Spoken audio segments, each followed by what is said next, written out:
Lagi bagaimana pengaruhnya? Tentu saja berpengaruh juga, tetapi sedikit. Kalau kita lihat potensi pendapatan kita sekitar 391 miliar yang terhit daripada ini. Tetapi kan secara keseluruhan seperti yang disampaikan oleh Pak Hendra tadi, kita juga kan di dalam untuk keuangan itu biasa ada baseline-nya, bottom line-nya adalah bagaimana biaya pendapatan kita, kemudian biaya yang kita keluarkan atau cost ya.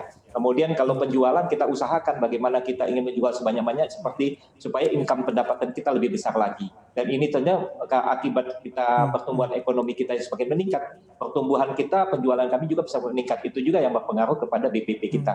Kemudian yang berikutnya seperti yang disampaikan oleh Pak Hendra tadi, bagaimana biaya pokok penyediaan kita, mengurangi biaya-biaya seperti tadi harga gas yang turun, kemudian energi mix yang semakin bagus, itu yang kita lakukan juga. Sehingga pada intinya secara umum tidak mempengaruhi di dalam secara total daripada kinerja keuangan PLN. Selain itu, kalaupun ada misalnya selisih daripada antara BPP dan juga harga pokok penjualan, seperti pada segmen tarif TM dan TT tadi, itu adalah masih ditanggung oleh pemerintah dalam bentuk subsidi ataupun dalam bentuk kompensasi.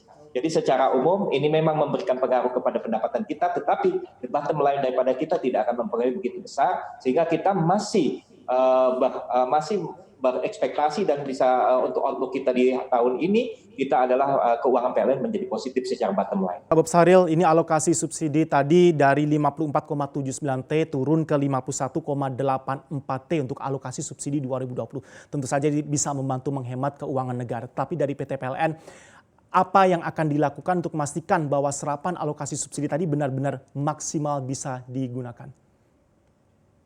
Terima kasih Mas Erin. Jadi sekali lagi BPP itu kan tadi ada dua komponen ya. Ada BPP yang konstan atau konstanta, ada ya BPP yang variabel dan fix. Yang fix ini kan kalau pembaginya semakin besar, artinya rupiah perkaliannya akan semakin kecil. Nah maka itulah yang sudah saya sampaikan tadi, kita akan berusaha bagaimana menggenjot penjualan kita.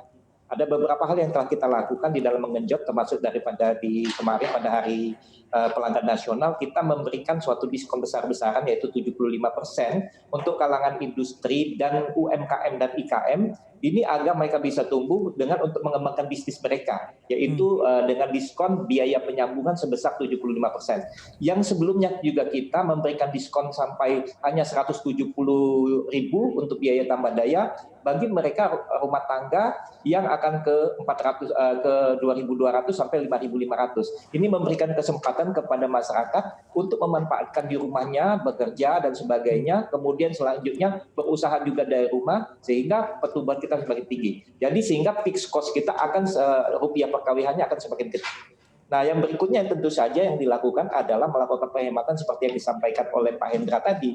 Penghematan-penghematan itu baik dari segi secara makronya adalah dengan turunnya harga ICP dan juga harga HBA dan juga harga daripada gas juga ini memberikan pengaruh. Tetapi sekali lagi tentu saja ini adalah harus kerjasama kita bersama bagaimana pertumbuhan ekonomi ini semakin bagus sehingga secara total daripada penjualan PLN kan semakin meningkat. Kalau penjualan PLN semakin meningkat tentu saja biaya pokok penyediaannya akan semakin berkurang karena fixed cost-nya akan semakin berkurang. Di samping juga adalah dengan pertumbuhan ekonomi ini tentu saja banyak sekali yang efek domino yang bisa kita rasakan. Ini menurut saya Mas Erwin sangat positif sekali dan PLN siap untuk mengamankan semua kebijakan pemerintah.